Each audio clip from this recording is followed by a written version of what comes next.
We have the governor's basically tax plan position on numerous bills, and that was to try to, obviously, we want to work in a bipartisan fashion. We want to work with the House, the Senate, the governor's office in order to move a budget forward, get it signed into law June 30th.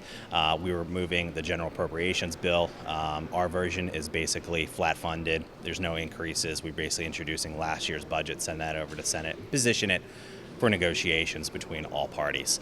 Unfortunately, our colleagues across the aisle decided to do the governor's spend plan, and in order to get that increased spending, you have to vote for the tax increases. So we automatically introduced the governor's tax package, the sales tax increase and expansion, personal income tax, severance tax, property tax plan, the corporate tax restructuring. It was all built in there, and it was unanimously defeated, 0 to 193. So the House spoke, I think, pretty broadly that they're not interested in $12.7 billion tax increase. We're not going to get to a budget on June 30th with it still hanging out there.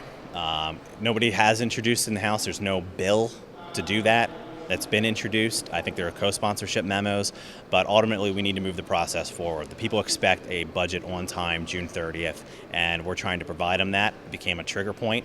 We didn't want to do it, but unfortunately our hands were forced, and I think it reflects the fact that Pennsylvanians don't want massive tax increases in this state because we had unanimous support against Governor Wolf's major tax increases. We've positioned bills already to balance this budget. We're moving a GA bill already. The House already sent over liquor privatization to the Senate, which actually gets us revenue. The Senate sent us a broad-based pension reform bill, which gets us cost savings.